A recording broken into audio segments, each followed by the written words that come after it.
Olá, meu nome é Rorion Gracie. Você agora vai assistir a uma parte da história de 70 anos de luta da família Gracie. 70 anos de sucesso, 70 anos de vitórias. Uma história que tem sido contada no Brasil e agora está sendo contada em todo o mundo. História que continua sendo escrita pelo patriarca da família e, sem dúvida alguma, um dos maiores lutadores de todos os tempos, meu pai, Hélio Gracie. Ele ensinou a mim e meus irmãos que continuássemos com a tradição da família: lutar, vencer e ensinar a lutar. Graças ao que aprendemos com nosso pai, Hélio Gracie, hoje temos várias academias, no Brasil e nos Estados Unidos, onde ensinamos astros como Mel Gibson, Chuck Norris e René Russo, além de centenas de membros das Forças Armadas Americanas, assim como membros do FBI e do Serviço Secreto. Hoje, milhares e milhares de pessoas são formadas em nossas academias e, com isso, adquirem eficiência e autoconfiança. Veja nesse tape a demonstração de eficiência do nosso jiu-jitsu e você entenderá a saga da família Gracie.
No ano de 1951, Hélio Gracie, o campeão sul-americano de jiu-jitsu e a primeira legenda esportiva da história brasileira, desafiou o campeão mundial de peso pesado, o japonês Kimura. Para se qualificar e provar que era um adversário à altura de Kimura, Hélio iria lutar contra Kato, o vice-campeão mundial de jiu-jitsu. Kato era quase 20 quilos mais pesado que Hélio e considerado por muitas pessoas ser tecnicamente superior ao campeão Kimura. Essa luta estava marcada para 3 rounds de 10 minutos cada um. Neste momento, eu dedicaria alguns minutos para contar um pedaço da história da família Gracie. Na virada do século, era comum haver ringues armados nas feiras locais de algumas cidades brasileiras para que os valentes e durões da época pudessem exibir suas habilidades.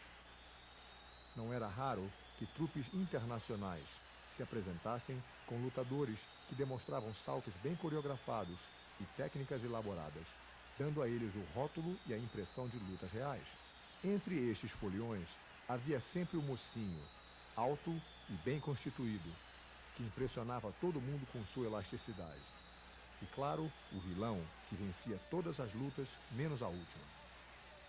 A esta altura, no auge desta era de foliões, um nome esportivamente limpo, tanto dentro como fora dos rings, começou a ganhar notoriedade.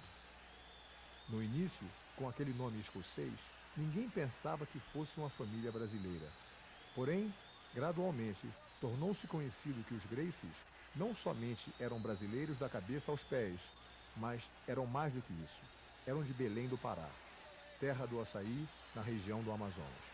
Quando os 5 irmãos Gracie se mudaram para o sul, eles tinham em sua bagagem um nome popularmente conhecido e uma arte de autodefesa, cujas técnicas básicas foram aprendidas do habilidoso japonês e passadas através de Carlos para todos os irmãos. Eles levaram para o Rio de Janeiro o jiu-jitsu, que na verdade era mais do que um simples ganha-pão. Jiu-jitsu tornou-se a razão de suas existências.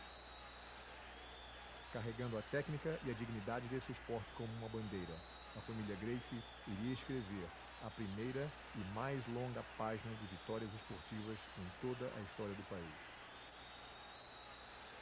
Até a década de 30, o Brasil não tinha uma figura que sobressaísse nos esportes. Não tinha um ídolo. Quando a popularidade da família Gracie começou a ganhar forma de orgulho nacional, Hélio Gracie tornou-se o primeiro ídolo esportivo do país. Desde os 18 anos, com um insignificante peso de 60 quilos, ele era o campeão brasileiro.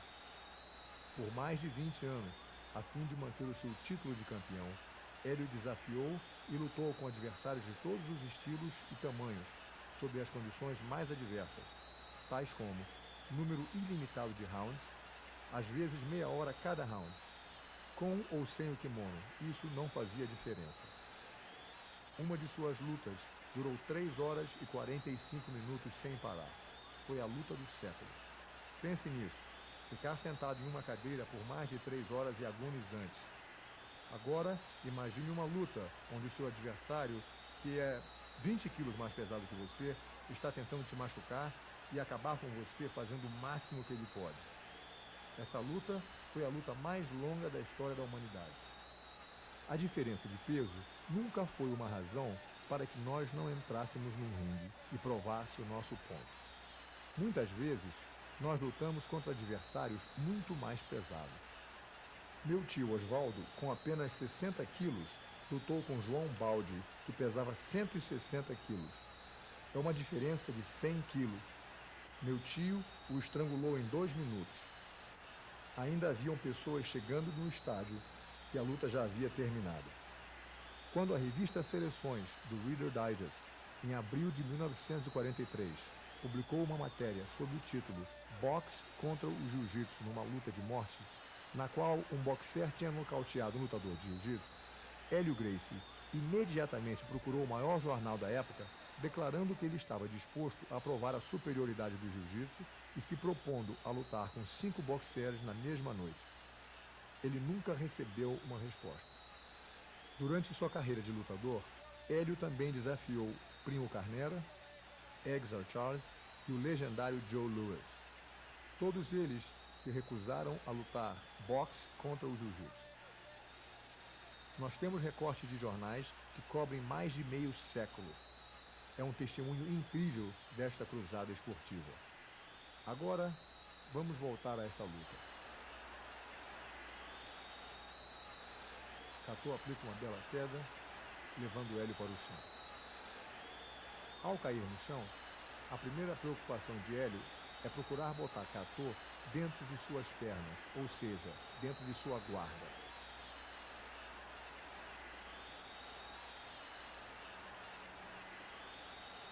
Mesmo estando por baixo, Hélio teria elementos de finalizar o seu adversário. A guarda é uma posição clássica de defesa, que não limita as possibilidades de ataque de quem está por baixo. Observe agora, Hélio irá colocar uma mão na gola do kimono de Catô e com a segunda mão ele irá aplicar o seu movimento favorito, o estrangulamento. A eficácia do movimento faz com que Catô perca a consciência quase que imediatamente. O juiz alega que ele não bateu. Hélio, vendo que ele não pode estar fingindo por tanto tempo, o afasta. Agora, o juiz tenta reanimá-lo. O homem forte de camisa branca é Kimura, que no momento é forçado a aceitar o desafio de Hélio Gracie. Essa é a primeira vez que um campeonato mundial de jiu-jitsu será disputado fora do Japão.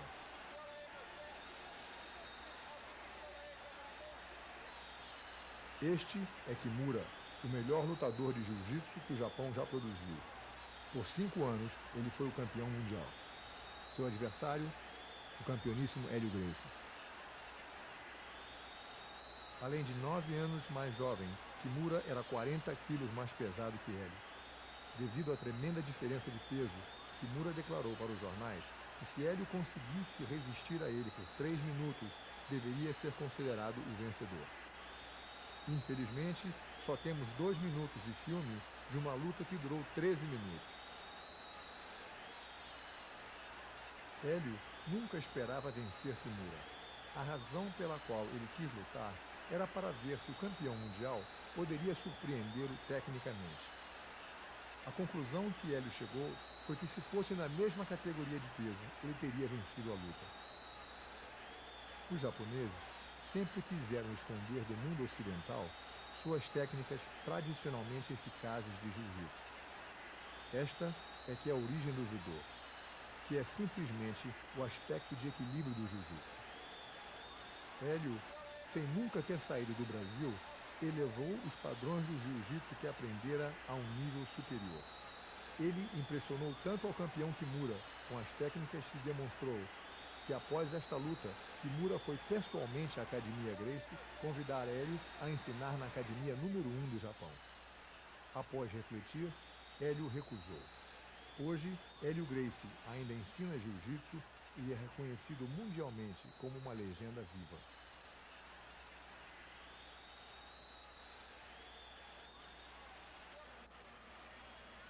Nesta minha luta, observe que o lutador de karatê está se preparando para o soco perfeito. Eu procuro manter a minha distância. Uma vez que ocorra o inevitável corpo a corpo, não há muito que ele possa fazer. Depois de levá-lo para o chão, eu procuro manter a minha estabilidade em cima.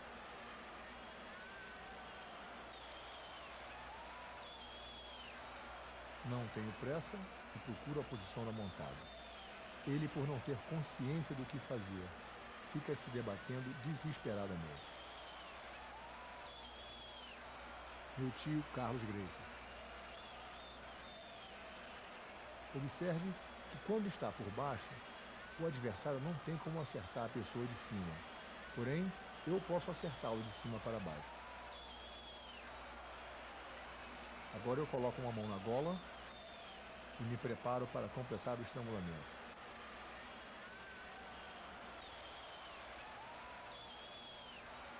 O efeito do estrangulamento é quase que imediato.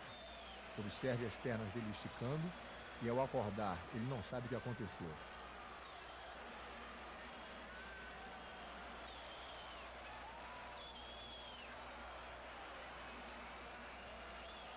Nesta próxima luta, meu irmão Helson, à esquerda, se lança contra seu adversário e mantém uma distância tão próxima que impede qualquer possibilidade de ataque. Com uma bonita queda, ele leva a luta para o chão. Agora, Helson vai estabelecer uma posição de controle por cima do seu adversário, colocando o joelho na barriga. Com uma saraivada de socos, ele obriga o adversário a se expor e completa com uma espetacular chave de braço.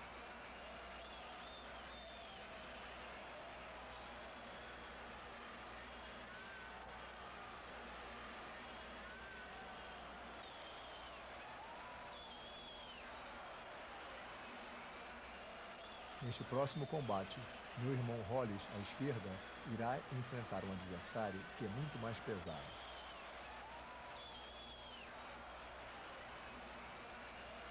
Evitando o primeiro soco, observe com que facilidade ele derruba seu adversário.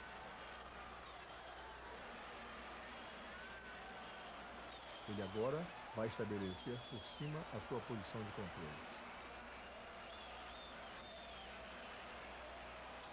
Seu adversário, desesperadamente, vira de costas. Hollis vai acertá-lo algumas vezes para amolecê-lo e depois partir com decisão para o estrangulamento.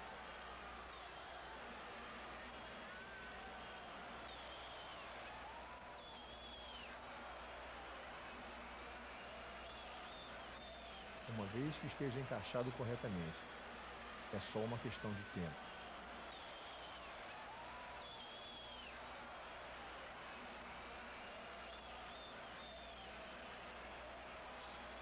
Lembre-se, seja lá qual for a sua especialidade em termos de artes marciais, você só pode melhorar ao adicionar o jiu-jitsu no seu repertório.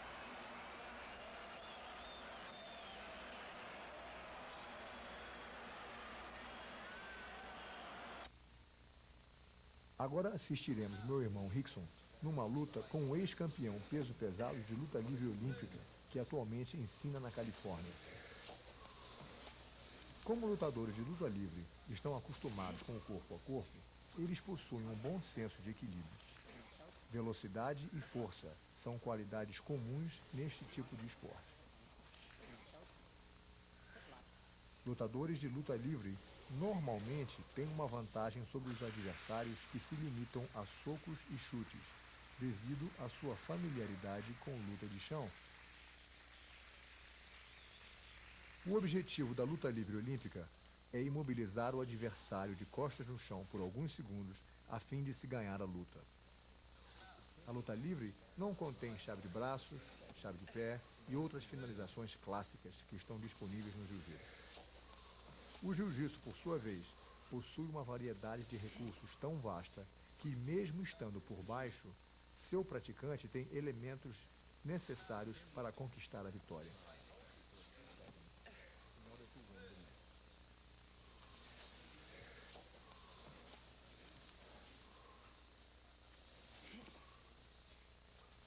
Portanto, o representante do jiu-jitsu não se incomoda com o fato de ter suas costas no chão, desde que ele possa aplicar um estrangulamento, uma chave de pé ou uma chave de braço.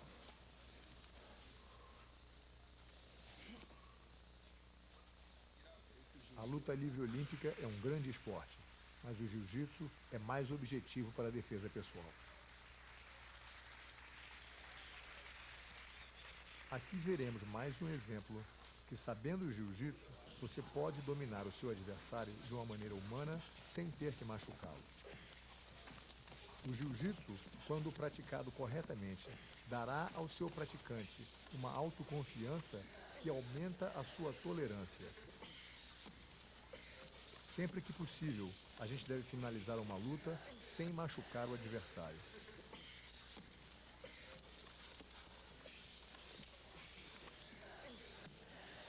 O representante do jiu-jitsu, agora numa posição total de controle, poderia machucar seu adversário. Mas, consciente das suas possibilidades, vê que não há necessidade disso. Quando o adversário vira de costas, é a hora do estrangulamento.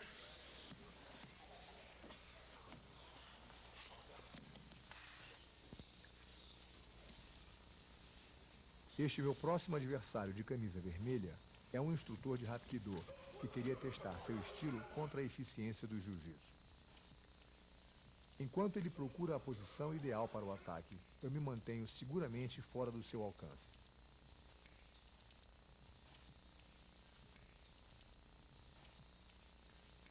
Em um movimento de surpresa, eu vou encurtar a distância e o levar para o chão. Meu adversário não está acostumado com luta de chão. E ao me manter nesta proximidade, ele não tem o ângulo necessário para me atingir. Enquanto ele desesperadamente tenta escapar, eu só me concentro em ficar por cima. Apenas alguns golpes é tudo que preciso para levá-lo ao pânico. Como se pulando da frigideira para o fogo, o instrutor de Hapkido desesperadamente se vira de costas, sem perceber que um estrangulamento o espera. Nas ruas, a luta sempre acabará indo para o chão. Portanto, esteja preparado. Neste próximo combate, eu vou me defrontar contra outro instrutor de Hapkido. Para as artes marciais voltadas a socos e chutes, flexibilidade, força e velocidade são pré-requisitos absolutamente essenciais.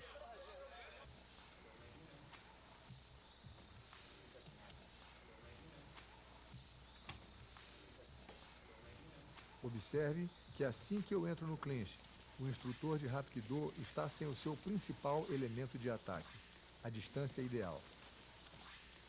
Todos os anos de treinamento se tornam inúteis assim que a luta vai para o chão. Por não ter a distância ideal, ele se torna presa fácil. Desesperado, ele até tenta alcançar os meus testículos.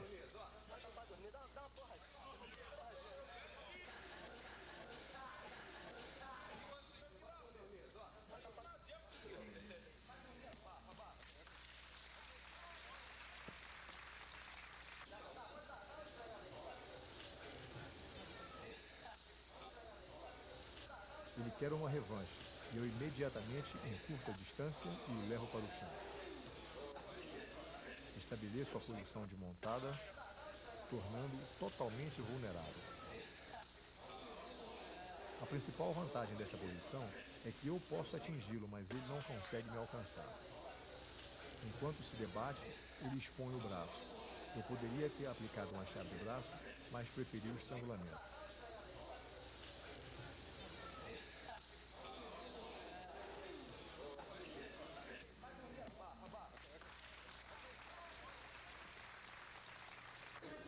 Ainda não convencido, ele pede uma terceira luta.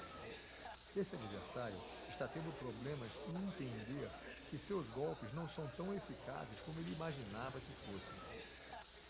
É difícil para ele aceitar a dolorosa realidade de que todos esses anos dedicados ao treinamento podem ter sido em vão. Talvez ele nunca consiga entender o que aconteceu. E o que é pior, ele talvez jamais aceitará a ideia de incorporar jiu-jitsu nos seus treinamentos. Se esse tipo de resultado parece repetitivo, lembre-se, estas vitórias não são meros casos de coincidência ou sorte. Elas são o resultado de estratégias bem calculadas e treinamentos eficientes. Para os praticantes de artes marciais, não saber o que fazer quando vão ao chão é mais do que uma fraqueza. É fatal.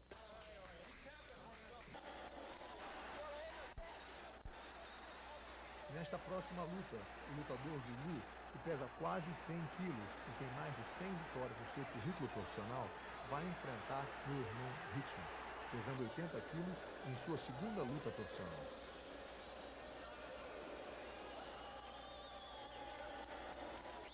Desde os tempos primordiais, os homens vêm lutando, tanto individualmente como em campos de batalha. Foi da nossa necessidade básica de sobrevivência que surgiram as artes marciais. Gradualmente, a civilização trouxe paz à guerra, deu ordem ao caos. À medida que a necessidade para os combates mano a mano foram diminuindo, os praticantes de habilidades marciais descobriram outros propósitos para os seus conhecimentos marciais. Alguns organizaram suas técnicas em disciplinas, dedicadas a um significado filosófico. A habilidade marcial se tornou arte marcial. Enquanto outros desenvolviam regras e equipamentos de proteção, permitindo assim competições sem sérios danos, valorizando o lado esportivo de técnicas outroras perigosíssimas. Estas técnicas, uma vez usadas para conflitos de vida ou morte, foram diluídas, marginalizadas e usadas somente para exibições.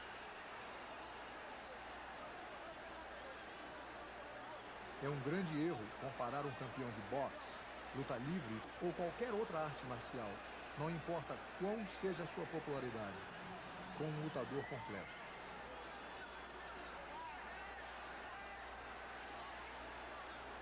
Títulos de campeão representam um grau de especialização dentro de um quadro muito específico e limitado de combate. Os campeonatos não têm o propósito e nem deveriam ser interpretados como prova de habilidade de um lutador em uma situação realística de rua.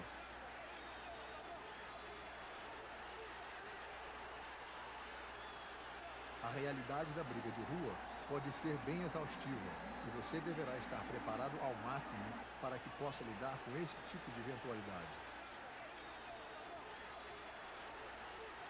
Nos nossos tempos, pressões sociais vêm dando vazão a uma nova era de violência.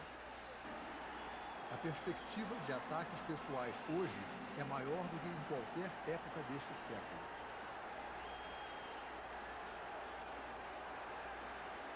Se você pratica artes marciais com a intenção de aprender autodefesa, tome cuidado. Muitos estilos ensinam somente um simples e limitado aspecto de uma briga de verdade.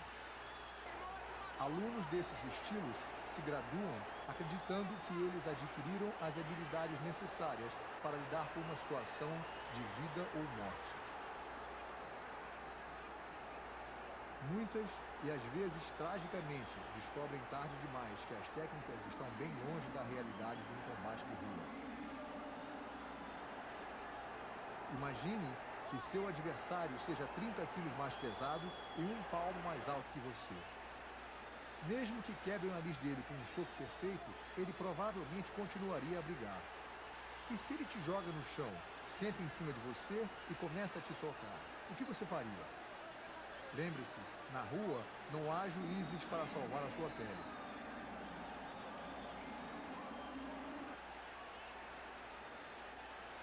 Se outros campos do desenvolvimento humano resistissem a mudanças com o mesmo vigor, nós estaríamos ainda enxergando a luz de tochas e nos sangrando com sanguessuga para curar doenças.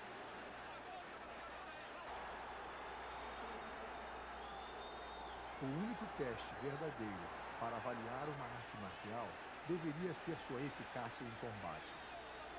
Usando esta concepção como medida de comparação, nenhum estilo é comparável ao devastador jiu-jitsu de Hélio Gracie.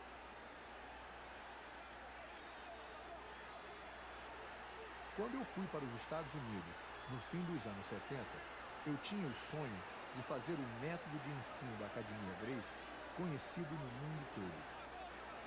Eu fiquei chocado ao descobrir que a comunidade de artes marciais não estavam dando a devida importância à luta de chão, o aspecto mais importante de uma luta de verdade. Como era possível uma coisa dessa? Será que eles não percebiam que a maioria das brigas ia terminar no chão? É claro que um ou outro estilo apresentava um esboço de técnicas de chão, mas eu não encontrei nenhum instrutor que estivesse preparando seus alunos para a realidade.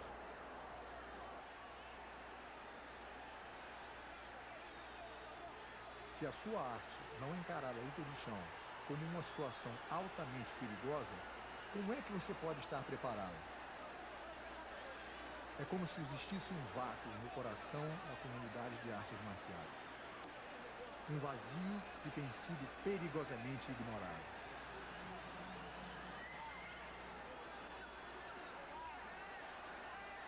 Eu então percebi a magnitude de minha missão: despertar em todos os companheiros no mundo inteiro a importância crucial da luta de chão. A notícia de que algo estava faltando em termos de estratégia de combate e que nós, na Academia Gracie, tínhamos a solução, estourou como uma bomba, sacudindo os alicerces do mundo das artes marciais. Eu sabia que isto seria visto como uma ameaça a alguns, mas eu não podia ignorar a necessidade de uma maioria para proteger o orgulho de uma minoria. Então, eu lancei o desafio Gracie, o mesmo desafio que minha família e seus representantes têm defendido nos últimos 70 anos. Lutar não vale tudo, contra qualquer adversário, de qualquer estilo, a qualquer hora.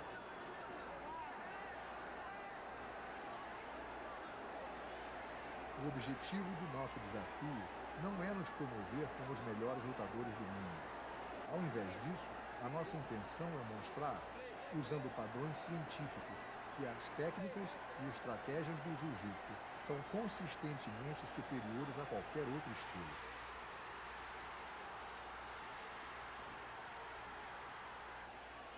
No campo da ciência, os resultados de um único experimento nunca são aceitos como fato.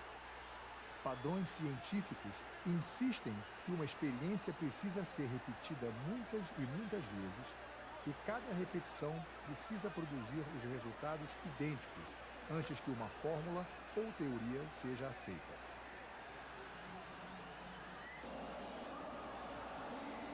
Testando o jiu-jitsu contra todos os estilos, nós construímos um corpo de provas incontestável, assim como demonstramos a eficácia devastadora de nossa atuação.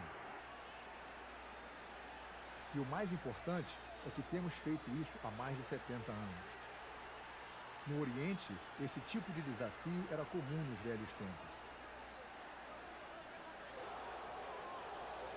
O desafio Gracie desagradou a alguns. Felizmente, um número muito maior de pessoas acredita que nossas intenções são boas e entendem a importância do desafio.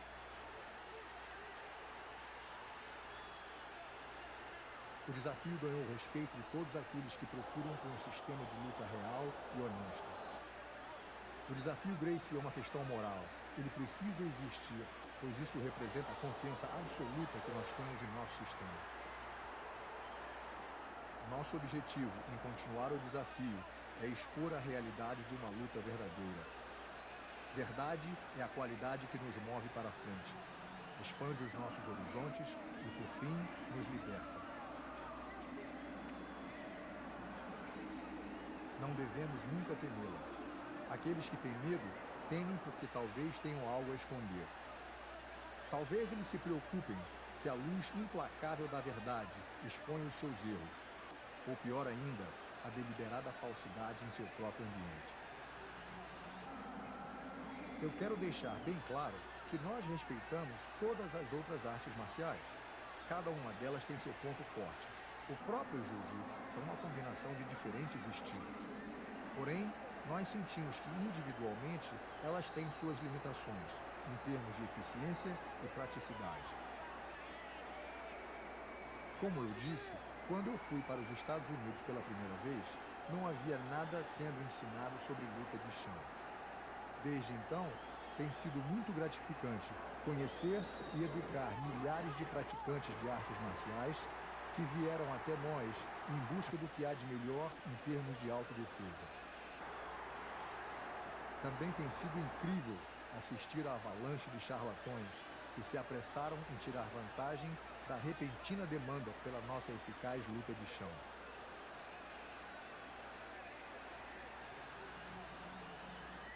Agora voltemos à luta. Em um combate desta magnitude, há muito mais coisas acontecendo do que alguém possa imaginar. Cada pequeno movimento, por mais insignificante que pareça, afeta o resultado final. Como em um jogo de xadrez, a maneira que você movimenta um pequeno peão pode decidir o resultado do jogo inteiro. Você pode, na verdade, quase que ler o pensamento do seu adversário. É importante que você não pense que eles estão somente se agarrando um ao outro. O representante do jiu-jitsu sabe que seu adversário está cansado e está preparando o seu próximo movimento.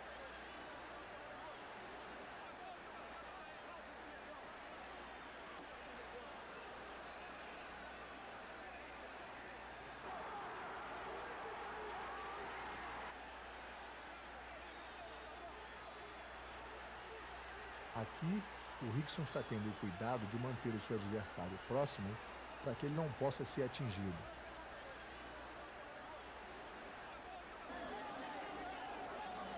Ele ameaça um estrangulamento, o Zulu bloqueia com o braço.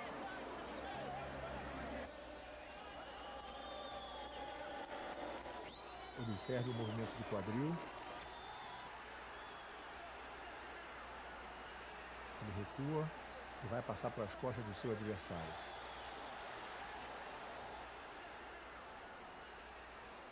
Faz o gancho com a perna, imobiliza seu braço e agora reverte a posição.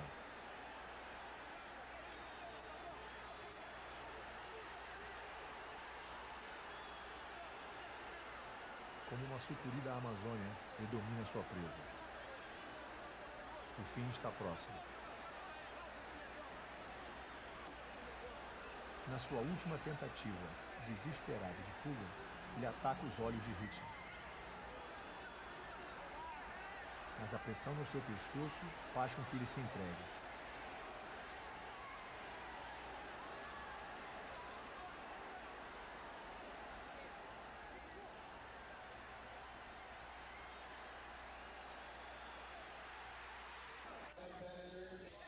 Meu irmão Royce aqui participa de um torneio de judô na Califórnia.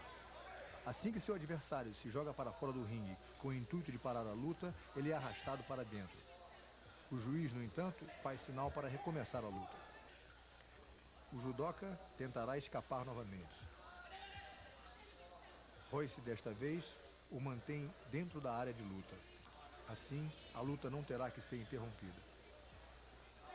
Na regra do judô, quando você tem suas costas viradas para o chão por 30 segundos, você perde a luta. Enquanto o judoca se deita de estômago para baixo para evitar ser virado de costas, ele esqueceu que o objetivo do jiu-jitsu não é acumular pontos, e sim ganhar a luta. Royce aplica um estrangulamento e o representante de judô apaga em uma derrota sem dor. Nesta próxima luta, meu irmão Royler está à direita. Apesar do fato das regras de judô restringirem as técnicas mais perigosas de jiu-jitsu, ele terminou em segundo lugar no Campeonato Brasileiro de Judô. Enquanto eles disputam pela queda perfeita, eles vão ao chão. O judoca tenta aplicar uma gravata em Royler. Porém, Royler rapidamente reverte o movimento, habilidosamente transformando em uma chave de braço e vence a luta.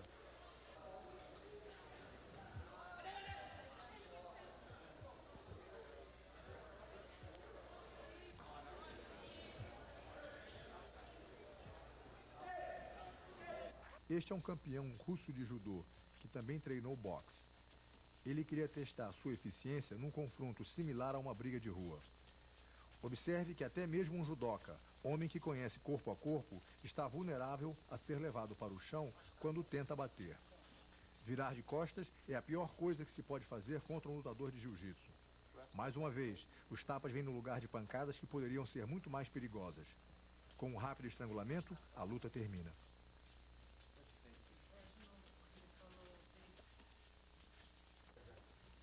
Apesar de uma desvantagem de 15 quilos, Royler não teve problemas em fechar a distância contra esse instrutor de Kenpo, que se gabava em ter desenvolvido um estilo fatal de briga de rua.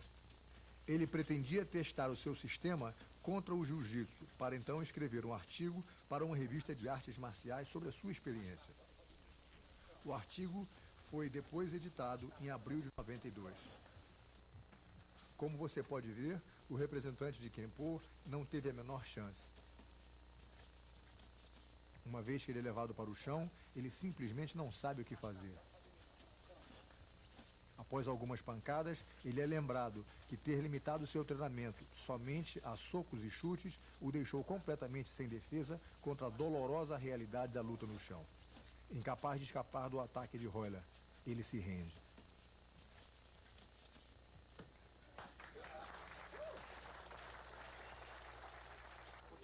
Nesta segunda luta, o representante de Kenpo acredita que pode se dar bem se for um pouco mais rápido ou mais agressivo.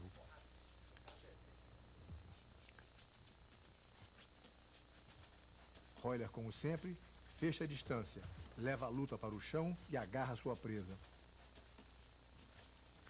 Uma vez que o representante dos Gracie estabelece sua posição por cima, seu adversário está convencido que resistir por mais tempo é inútil e se entrega rapidamente.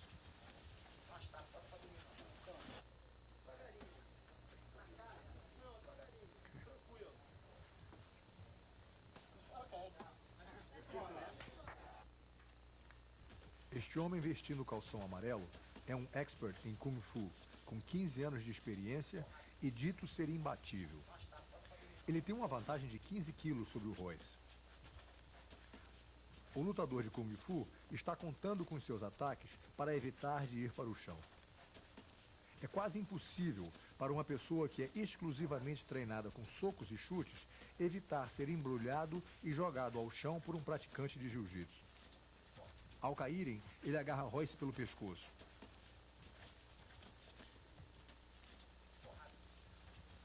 Royce repetidamente acerta seu adversário nas costelas, o que o força a soltar a gravata.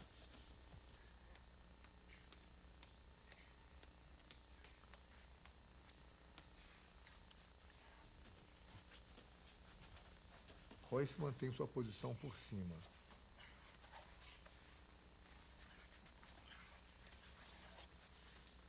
O trabalho de pernas do lutador de Kung Fu revela que ele não possui conhecimento sobre a complexidade de se ficar agarrado no corpo a corpo.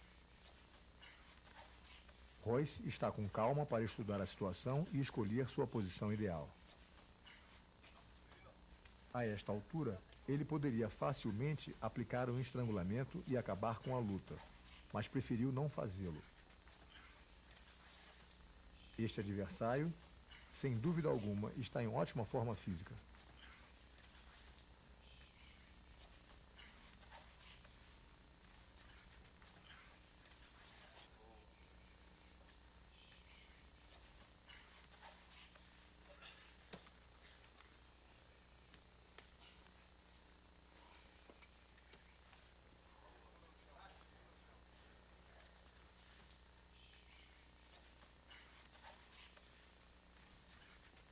Quando Royce resolve aplicar um estrangulamento com as pernas, ele tem controle absoluto sobre o seu adversário.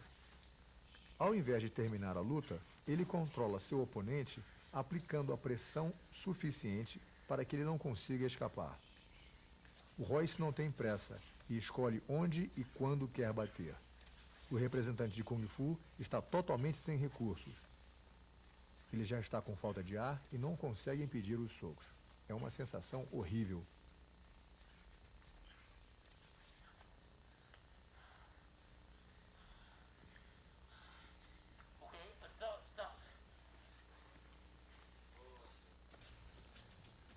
O homem que está de preto é um instrutor de Kung Fu e está prestes a enfrentar o Royce. A única chance do lutador de Kung Fu é manter a sua distância e tentar ficar em pé. Se ele for para o chão, se torna muito vulnerável. Usando um pisão para distraí-lo, Royce encurta a distância. Sabendo que seu adversário não pode escapar, Royce pacientemente trabalha para levá-lo ao chão. Ele não tem pressa.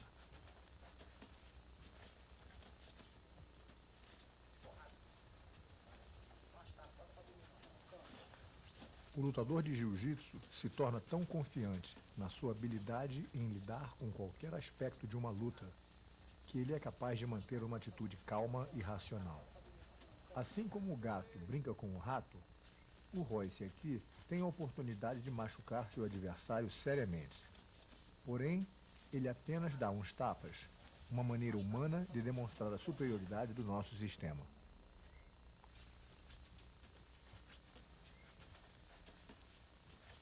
Lembre-se que, na verdade, é muito mais difícil do que você imagina usar aqueles socos e chutes supostamente mortais. Existe uma grande possibilidade deles não funcionarem.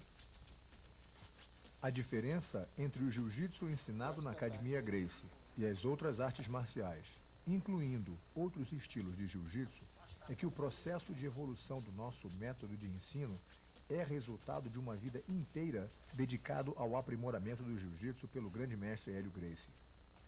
Mais importante do que ele ter adaptado muitas das técnicas tradicionais japonesas para suprir sua falta de força, foi sua contribuição como um professor que desenvolveu um método de ensinamento tão eficiente que qualquer pessoa pode aprender a se defender. Este método é baseado no condicionamento dos seus reflexos, portanto, não depende de força, rapidez ou inteligência. As academias Gracie, no Rio de Janeiro e nos Estados Unidos, são as únicas que mantêm este padrão de ensino. Os únicos professores endossados pelo grande mestre Hélio Gracie são seus filhos Rorion, Helson, Rickson, Roker, Royler, Royce e Robin. Além disso, para garantir a continuação deste eficiente método de ensino, a única pessoa, além do grande mestre Hélio Gracie, autorizada a diplomar professores é seu filho Rorion Gracie, que é o principal responsável pela explosão mundial do jiu-jitsu brasileiro. Agora temos uma revanche, pois o professor de Kung Fu pensa que ele pode se dar melhor desta vez. É lógico que se eles estivessem numa briga de rua e Royce realmente tivesse a intenção de machucá-lo, ele não teria tido essa oportunidade. Mais uma vez, o objetivo é fechar a distância e levar seu adversário para o chão.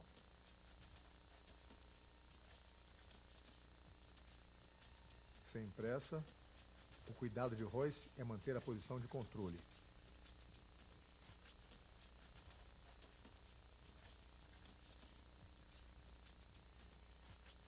Ninguém suportaria esse tipo de castigo se tivesse possibilidade de escapar. É importante notar que, mesmo aqui, o Royce está usando muito menos força do que ele poderia ao dar seus socos e cotoveladas.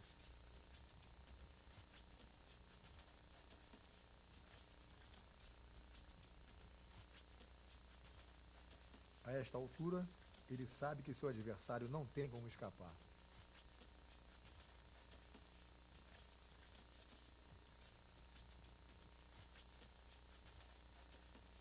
Imagine o desespero da pessoa que está ali embaixo, apanhando dessa maneira E o pior de tudo, ele não tem a menor noção de como sair. Ele não sabe nem o que tentar, coitado. Tendo apanhado bastante, ele vai desistir.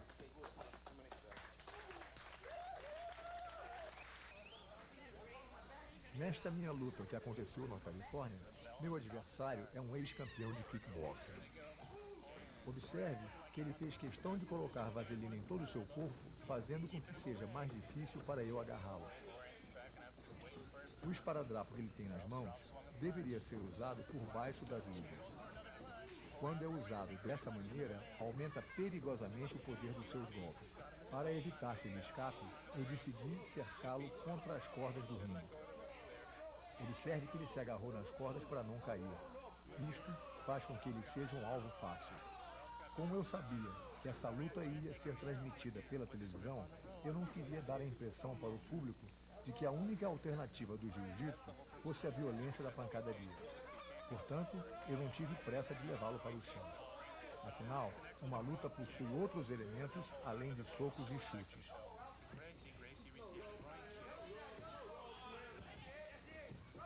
Ele está gastando tanta energia tentando me manter longe dele que fica sem um ângulo para poder me acertar. Ele quer a todo custo ficar em pé, pois não conhece luta de chão. Para isso, se agarra nas cordas como uma aranha.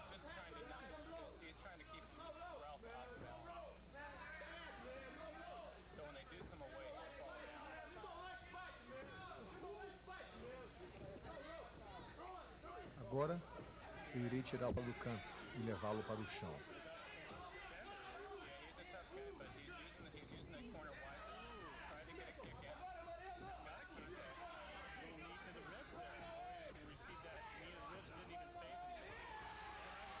Ele vai tentar se puxar para fora.